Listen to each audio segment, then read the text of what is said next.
ADHD is a really serious condition. You need to be diagnosed to understand whether you have it or not.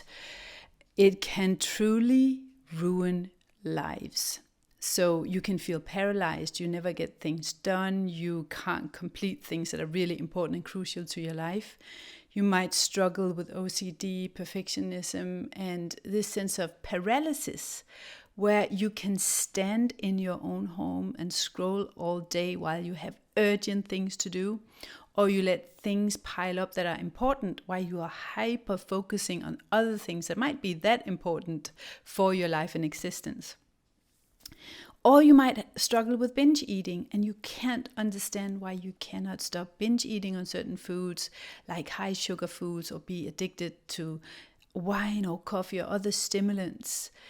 And it's also linked to self-sabotage and seasonal allergies. This is highly misunderstood. People don't really understand this in the mainstream or in the alternative medical field. But this exhaustion, it can feel like your brain is so active that you never ever relax. It feels like your brain is literally collapsing from being in overdrive all the time. People with these issues, they fall into different categories. So those who are more ADHD based in their issues tend to be more high achievers, competitive, OCD, perfectionist, and also very super selective when it comes to food, and have high values, and like these are the vegans and the ones that are really strict with things, or the control freaks as well, where the ADD types is in the biochemical field. When you look at it from the Walsh Institute perspective, which I'll get to, they are more creative people, thrill-seeking. I want to encourage you to watch until the end, because at the end of the video, I'll share my best natural tips to overcome some of these symptoms. And you can get started using them immediately today. So watch until the end and get access to that guide. The things that cause behavioral issues, ADHD in kids, and even seasonal allergies and depression and anxiety and autism symptoms are in the same category. It's on the same spectrum as adult ADHD or ADD. I feel like I want to talk about this because I see that there's a lot of people out there right now getting diagnosed with ADHD, moms with ADHD, and I want you to be able to recognize if this is an issue for you, but I also want you to know about the things that people are not looking at when it comes to why do these things happen in the brain? Why does this happen to moms and children? What are the similarities, and what are the things that people are not looking at when they are diagnosing you with ADHD? What's the problem with the medication? What might be some objections against the medication? And what are some of the alternatives? What are some of the nutritional approaches, the biomedical and lifestyle approaches that actually can help, that you might want to try out first for yourself and your child? Just want to say that my name is Ninka-Bernadette Mauritson. I run Barefoot Autism Warriors. I am a mom who turned my child's symptoms of autism and ADHD around between 2004 and 2008. I'm a journalist, I'm a researcher. I'm not a medical practitioner. I'm not here to diagnose or treat or suggest any treatments for you. This is strictly educational, just for your information, so I can't be held accountable for anything that might happen as a consequence or a side effect of following some of the educational pieces that I'm sharing here. Now, my son was diagnosed in 2004, and he had both the autism and the ADHD traits. He has none of the symptoms that gave him that diagnosis back then. But my youngest son has a lot of issues, has had a lot of issues in his life with ADHD, like symptoms, like a focus, inability to remember things like his school bag, homework, even his pencil and lunchbox. I can't even describe how many shoes and gym kits that we've lost and replaced over the years. complete inability to focus in school. I didn't have that ability either, because when something is boring for someone who's got ADHD and ADD, it's not possible to focus for a long time on any given topic. That is just boring. But on the other hand, we have this hyper focus on things that we find interesting. And I can see that the things that's been destructive for him in his childhood has also been destructive for me in my adult years as a business owner, as a mom, as a woman. And it's things like struggling throughout the years, which I want to share how we have dealt with this, and I have dealt with this personally, but struggling with binge eating, sugar addictions, overperformance, over-perfectionism, OCD, just bacteria phobia and perfectionism when it comes to organizing and cleaning, and the way that we can control and be perfectionist on behalf of all family members when it comes to the treatments and the diets, and like almost eating disorder like diet obsession. But also this paralysis where you have things you need to do at work, you have videos to record, you have important papers to turn in, and you just stand there like you're frozen, scrolling or doing nonsensical things instead of getting things done. And so then you get late, and then you do things last minute. And there's a reason why these things happen to moms with children that have issues. And there are things that you can do to avoid this destroying your life, but then also benefit from the many gifts of ADHD, which I really want to mention too. Because whether you fall under the more hyperactive or the inattentive type, which is a lot of moms, a lot of women are missed in the diagnosis system because they have this inattention, but they're not hyper-focused, they're not hyperactive, they're not running around, they're not active like the boys and the men tend to be sometimes. But whether you are in that category or you're the hyperactive one, we are also the entrepreneurs. We're the ones that break down systems and question systems and can do things and accomplish things and work at a speed and with capacity that so-called non-ADHD or normal people don't have the capacity for. So that's why we create big companies, we create big things, but we also create chaos around us. And so there's a lot of creativity, there's a lot of thrill seeking, but there are also issues with OCD and perfectionism, so we can create really perfect programs, which is I've been awarded for my growth and my coaching programs previously, and I can create amazing coaching programs when I hyper focus on something that really interests me. I can create something pretty amazing.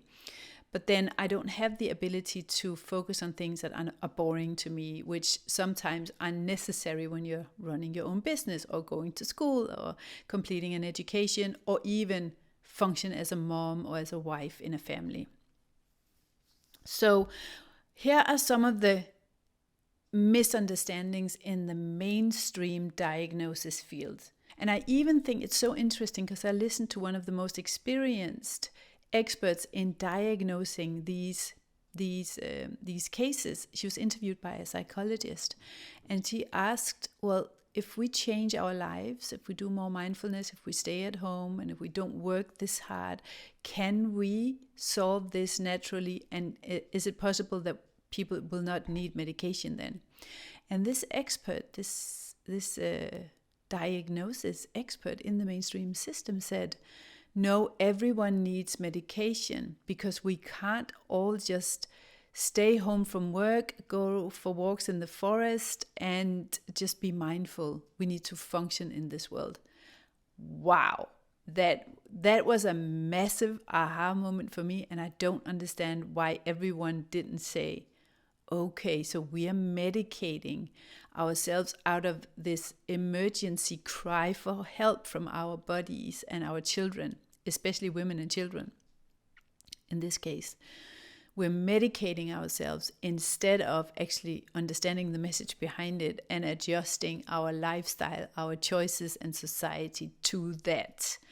The fact that we are not designed to live in cities, work all the time, be in front of screens and indoors, and women are probably not made hormonally for the life that they're forced into in the educational system, in the workplace, working full-time plus taking care of kids at home.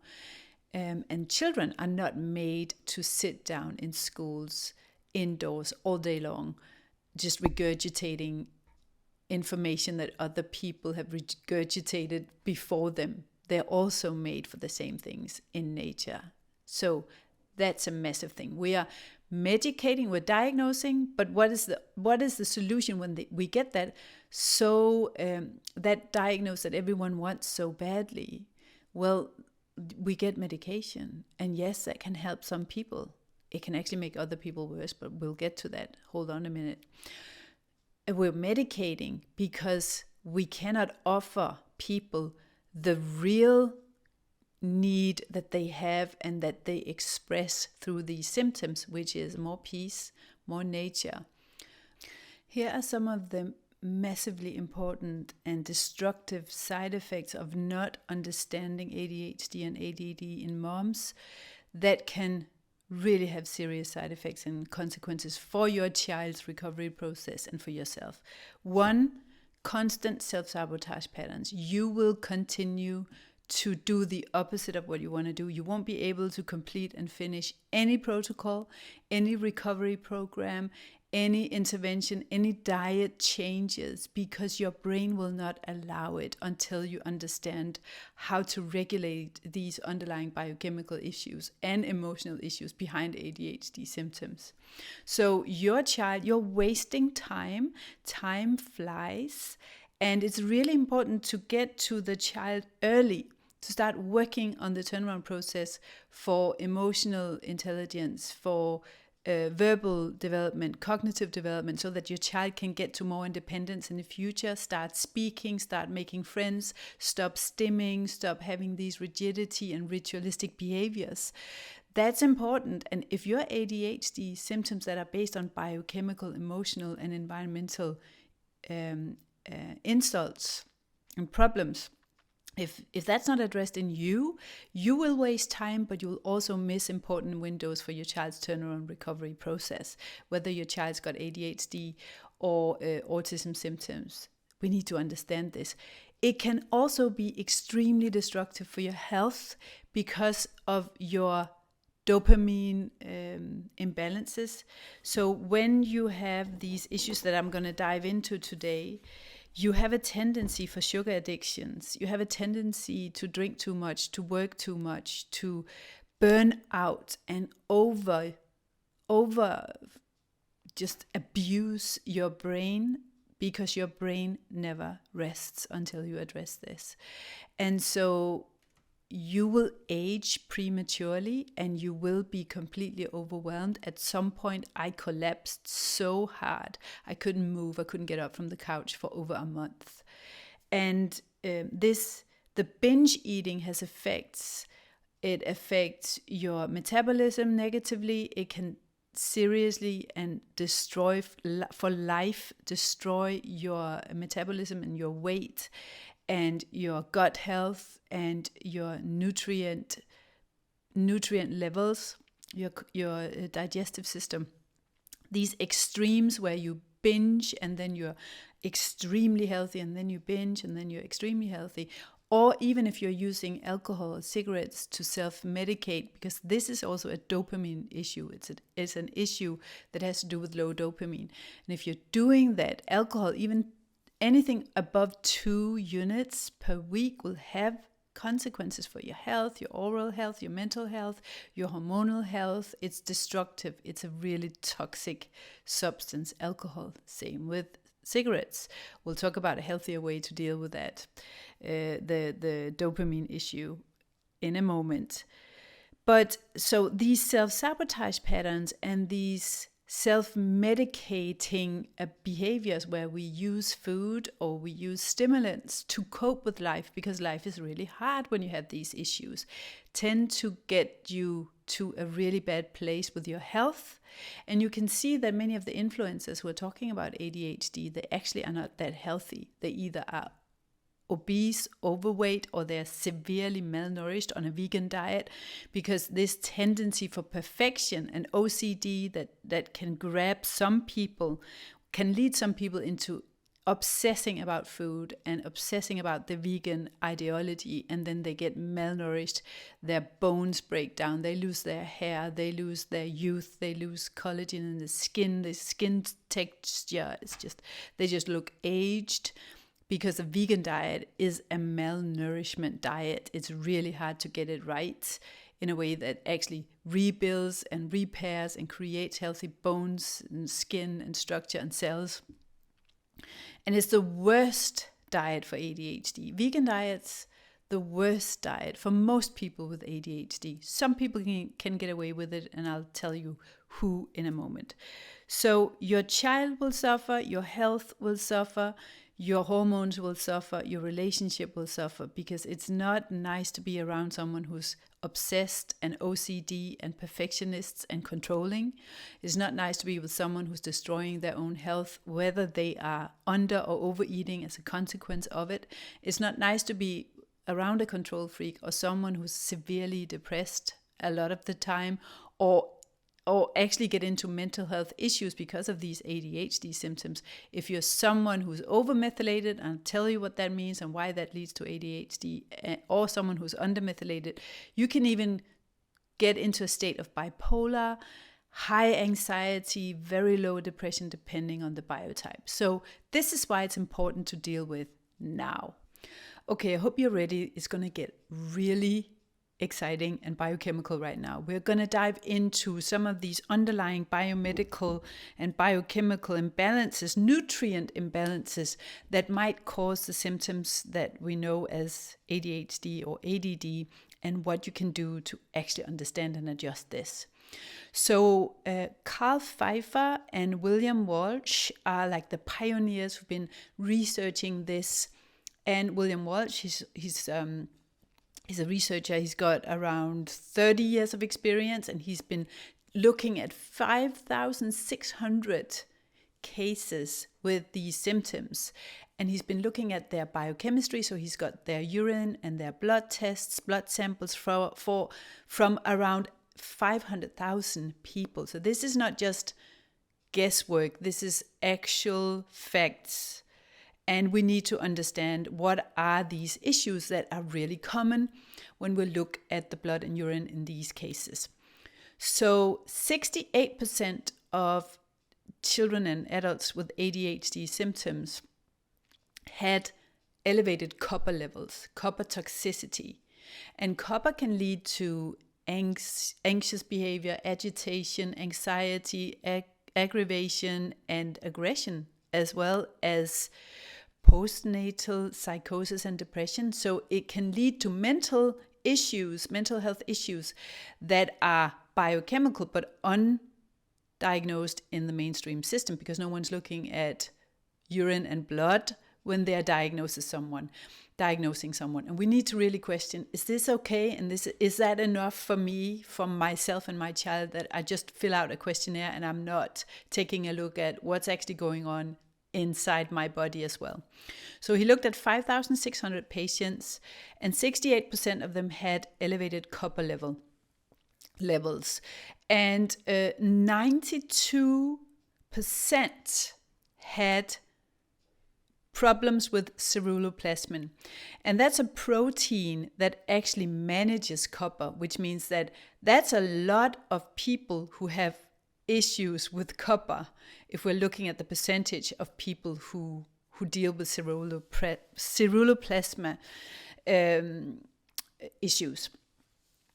96% of these ADHD type cases had zinc depletion, so low levels of zinc, and 55% of them had issues with methylation. Methylation is an activity by which the body activates and deactivates neurotransmitters, enzymes, and hormones. And neurotransmitters are dopamine and serotonin, the things that make us calm or the things that makes us excited. And we know that with ADHD, dopamine is normally very low.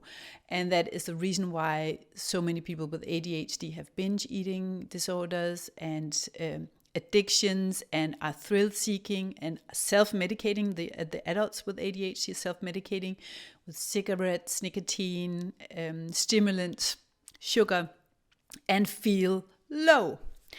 So 11% also dealt with malabsorption, meaning they couldn't take in the nutrients from the food that they ate. So this is William Walsh's work, and this is something that's been really key in my family and in adjusting my family's health, to work with practitioners who know how to deal with this. And before you say, how do I test this? Before you say, how do I regulate this? I will get into what nutrients that can balance these things out, but I want to give you a big warning here. This is not something you want to experiment with. From my experience, there are only a handful of practitioners worldwide, and they are very booked when it comes to understanding how to test this, even if they're Walsh trained. There are a lot of Walsh trained practitioners. They know how to test, but they are not as good when it comes to adjusting these levels. For example, if you are trying to regulate copper levels by adding in zinc, which is something that you would do because zinc and copper need to be balanced out against each other. If you have high copper levels, you have low zinc levels, and zinc can actually balance that out. But if you do that too quickly, it can actually lead to psychosis. So when you're dumping copper, it can lead to psychosis and an exacerbation of symptoms. Likewise, if you are undermethylated, which is something that a lot of people with ADHD and hyperfocus and ADD behavioral issues are dealing with, if you are regulating that with what most practitioners do, which is just giving someone methylated B12, horrible idea, or methylated folate, just over prescribing these supplements, you will make matters worse for a lot of people, because many of these cases actually are intolerant to folate. So people who are undermethylated are intolerant to folate, which means that if you give them methylated folate or folate in any supplemental form, they will experience a worsening of symptoms like depression, ADHD, agitation, aggression. And there are two different types of methylation issues that are common with ADHD. So if you don't know what you're doing, you can make matters worse, and it's dangerous. It's not something you want to just try for yourself, which is why I created the Autism Turnaround membership, to educate moms in understanding these mechanisms so that they can choose the right practitioner, know what to ask and what tests to ask for, and how to balance these levels out. Because when you're balancing out undermethylation, you might risk coming into a state of overmethylation, and it's a seesaw. It's like a tug of war battle, and you need to know what you're doing. And most practitioners, unfortunately, in Europe and in the US, do not know how to do this. Some practitioners even just do questionnaires in order to figure out whether someone's undermethylated and overmethylated. And I'll tell you why. Here's the thing. High copper levels equals low dopamine levels. We know already that ADHD patients or people with ADHD have low dopamine levels. So why not look at copper levels before looking into, or only looking into, medicating? Now, I want to say I'm not against medication. There are some issues with the medication that we use for ADHD. And one of the issues is that it works well for some types of ADHD, and other types get worse. So the types that tend to get worse are the types where this underlying biochemistry is playing a huge role in their behaviors. And so some of the people with ADHD who's got underlying biochemical issues will get better with medication and this approach, and some will get worse. So I'm just talking about these things because I think these are things to look at the same time as or before you look into just treating with medication. So again, I'm not against medication. I'm not an expert. I'm not diagnosing. I'm not suggesting anything. I'm just saying we need to look at these things as well. So low dopamine, high copper levels. And it actually takes 6 months to regulate copper levels with a nutrient therapy. And zinc is important when you look at these issues, whether it's under methylation or it is copper overload. Zinc will play a role and will be depleted. B6 will often be depleted in these cases, in these ADHD patients. And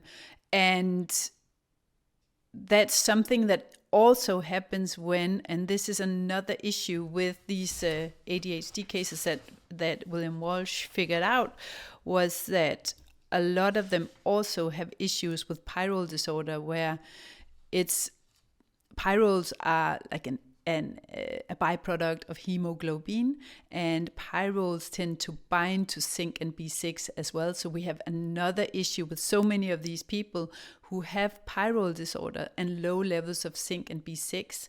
So adding in zinc and B6 can be a good idea, but again, you really got to know what you're doing. You got to educate yourself in understanding what tests to do and how to work with a practitioner. Another issue with this is that many of the countries in Europe are not able to do these tests adequately and accurately and get them sent to the labs in the US in time.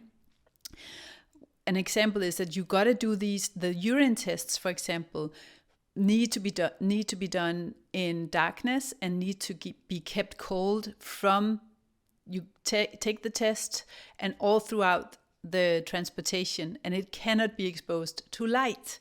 So many of the cases will turn up with a false result because of the way that the test was done, or because it took too long for the test to get from Europe to the US. And actually at the moment, there are no great ways to test for these methylation issues and for pyrrole disorder in, for example, Denmark and in many places in Europe. You can get it done in the UK. So again, if you want to become a real expert in this, a mom expert in this, send me an email, contact at barefootautismwarriors.com, and we'll talk about how you can train yourself to understand this and help yourself and your child.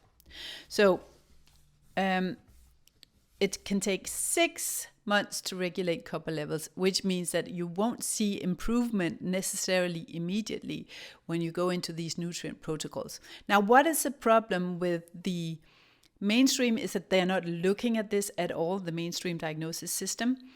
And the problem with the alternative world, where people are using diets like anti-inflammatory diets and lifestyle changes and exercise to deal with this, is that we are so different as moms with these symptoms and as individuals that a diet that works well for one person may make another one worse when it comes to the symptoms.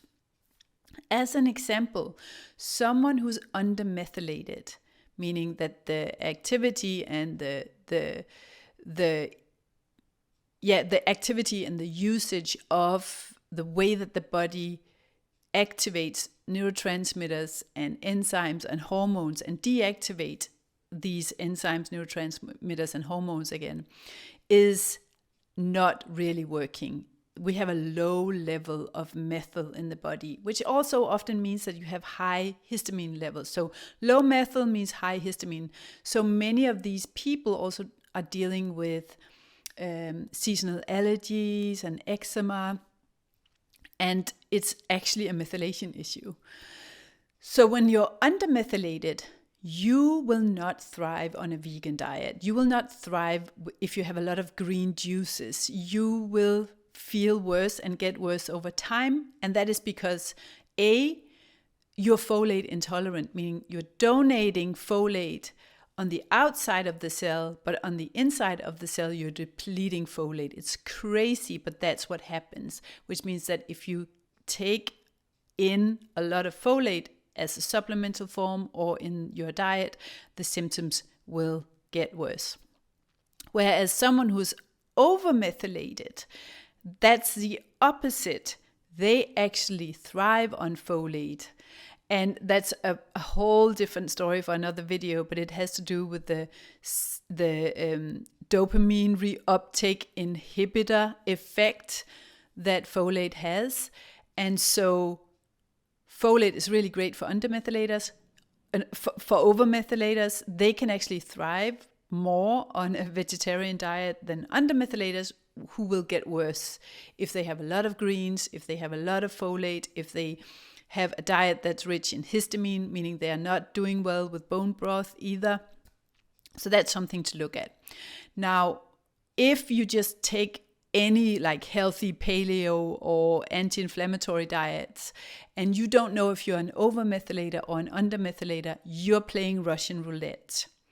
Let me give you another example of why that is. If you're someone who's got high copper levels, which we knew from the numbers that I gave you before, 92% of people had issues with the management of copper and with copper toxicity, 68%. If that's the case, many of the diets that are dairy-free, for example, or vegan, or healthy are high in copper. So the plant milks, the seeds, the gluten-free bread, all that stuff is high in copper. So you might experience that you're just replacing dairy with all these healthy alternatives, but you're not feeling better. You have more symptoms, more anxiety, more mood swings, more behavioral issues, more depression, more agitation, more OCD, more obsessive behavior, and anger issues. And that might be because of your diet. So you cannot just choose a diet for everyone. And it's actually often the case that the diet makes people worse. So that's why I've always been advocating against one-size-fits-all diets. And again, I want to really encourage you to educate yourself in understanding the feedback that you're getting from the body, reading it and adjusting lifestyle and diet according to the feedback that you get individually from your body or from your child's body. And that's why I created the Autism Turnaround program, to teach you how to do that. I'm not teaching you to become an expert in biochemistry, but I'm teaching you to become an expert in interpreting and monitoring the feedback that you get from the body. So with all that said, I'm not going to dive more deeply into the biochemical side of things, but in the guide that I'm sharing at the end of this video, right now in a moment, you will be able to click on links to research this further, and there's an overview of things that you can do safely right now to test this out and balance things out in a way that actually might change the symptoms. So what are my best tips for dealing with these symptoms in a safe, natural way? And what can you do to help yourself and your child if this is you? So the first thing I want to say to you is don't do any extreme diets, and really start to notice what happens if you eat or drink certain things. If you are waking up with anxiety, or you have behavioral issues, depression, OCD, these agitation, aggravation, anger issues, the perfectionism, the anxiety, really take a look at your diet, because it might be that the things that you're eating is actually exacerbating symptoms. So I really advocate for a balanced diet where you really monitor the effect of that diet. And for me particularly, soy milk and plant-based milks can really set me off and exacerbate my symptoms, such as anxiety or depression or agitation or anger. So I know what my my sweet spot is, so I don't go overboard with that. And if you have almond milk in your coffee and you are eating these nut and seed-based gluten-free breads all the time because you went gluten-free and dairy-free, which is a good idea. But if you go overboard with these other foods, they might cause an issue if you have copper toxicity. And even histamine issues, if you have histamine issues because you're undermethylated. Well, the green juices might not be for you. The bone broth, the collagen might not be for you if this is an issue. As well with the low GABA and high glutamate levels, or the inability to balance out GABA and glutamate, you might have anger, agitation, aggression, anxiety because of high glutamate. And there are glutamates in collagen, in protein powder, in processed foods, in chips and crisps and snacks, in gluten-free bread. So you might be causing issues for yourself. And I really want to encourage you to start varying your foods and don't go on any extreme diets, and don't go on any one-size-fits-all diets to manage your symptoms. So that's number one. Managing your dopamine level is number two. Really, really important. Proven and scientifically proven, and just most scientists and experts agree on the fact that ADHD is the same as low dopamine. So how do we maintain a healthy dopamine level? Well, we do that by maintaining a healthy life. Go to bed early, get adequate amounts of sleep, eat real foods, avoid the processed foods, the additives, the food dyes, and all the things that are unnatural to us. So eat real foods, meat, vegetables, nuts, seeds, berries, and vary your foods, and starchy vegetables. And make sure that, because if you have a lot of sugar or a lot of coffee or alcohol, you have these peaks in dopamine, and then you have the drops. And it's when you have the drops that you get low and you have more symptoms, and then you get more addicted and more prone to binge eating. So because we're self-medicating with sugar to just get this dopamine reaction, we know that instinctively we actually might make matters worse long term by eating a lot of sugar, and the binge eating can be mitigated against by having a healthy level of dopamine, by eating real foods instead. Exercise is really important to get rid of the stress hormones.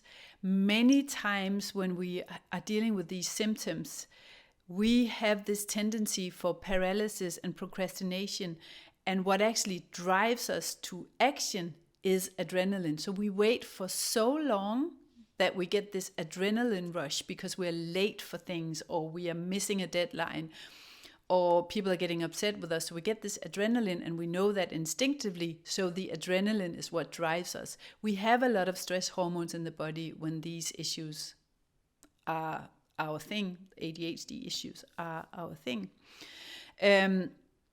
And so getting rid of these stress hormones by exercising regularly, really important. Neurologically, there's a link between ADHD symptoms and an underdevelopment in the cerebellum. So exercises that stimulate balance and cross-coordination, eye-tracking exercises that hardwire the pathways and the skills within the brain that is underdeveloped. For example, if you haven't been crawling for long enough, if you walked too soon, if you've been in a baby jumper, or if your mom and dad helped you walk too soon, or if you spent your childhood in front of a screen, or if your child does, that is actually contributing to an underdevelopment of the cerebellum that needs to be redeveloped. And physical exercises can help you with that. The type of exercises that I just mentioned. Make sure that you get into nature, get exposed to sunlight, do your grounding, exercise outside in nature, because ADHD is also linked to nature deficiency. And also know that emotional and physical healing is needed, because procrastination and self-sabotage, unfortunately, and mental health issues is also linked to physical and emotional issues and trauma that you might not have worked on or healed in your past. So if you're self-sabotaging a lot, it might be ADHD, but it might also be that you are avoiding a pain on the inside and creating a lot of pain on the outside to detach yourself from and distract yourself from the original pain, which is why when you work with me, we go through a process of dealing with those physical and emotional issues. We work through a process where you reconnect with nature and deal with nature deficiency. But you also need, and this is my next tip, to change your mindset. You need to look at these symptoms as messengers about something that needs to change in your life. Not something to get rid of with whatever it is, diet or supplements or medication, without understanding what is the message behind this. What is it that this symptom is trying to get me to change? What is God's message to me through this symptom? Does he want me out of the city? Does he want me to take my kids and myself away from the screens and social media and scrolling and artificial foods and self-destructive behavior? Those are things to take into consideration as well. So change your environment, because you cannot change your symptom in the same environment that got you sick. Finally, I want to mention these. These are nicotine patches. And again, I'm not a medical doctor. I'm not here to diagnose or treat or encourage any treatment or any stimulants like this. But I want to mention that one of the best autism practitioners that I was trained by, he gave my child these. These are nicotine patches, the lowest dose, and we cut it in 4, and we started slow, and he had a patch on. There are no like reward mechanisms with these patches, because it's like a slow release over time all the time, so you don't have these peaks and drops. So that helped him tremendously when it came to aggression, agitation, eloping, screaming in the beginning, where things were just horrific. And for me, it enhances focus as well. Make sure that you got some good fats on board. Olive oil is really important for undermethylation. If that is your issue, you will see an improvement in olive oil, because olive oil enhances the DAO enzyme, which lowers histamine. And you know, when you have low methyl, you have high histamine. And that can cause the symptoms as well. Make sure that you avoid the histamine-rich foods. Don't overdo them. Don't overdo the long, slow-cooked foods, or the broths, or the probiotics, the histamine-rich and glutamate-rich foods you want to be cautious with. I hope this was useful. And if you're sitting there going, I don't know where to start, this is very complicated and overwhelming but exciting, send me an email, contact@barefootautismwarriors.com, and let's talk about what this might be for you and what might be a good way forward if you want to work with me.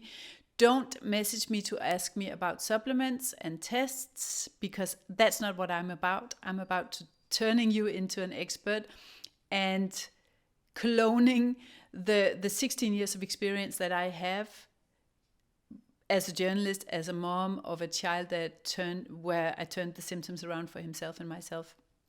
That I want to clone that into you, so that you can become an expert in interpreting symptoms and adjusting diet and lifestyle according to those feedback mechanisms that you get from yourself and your body. Until next time, take care.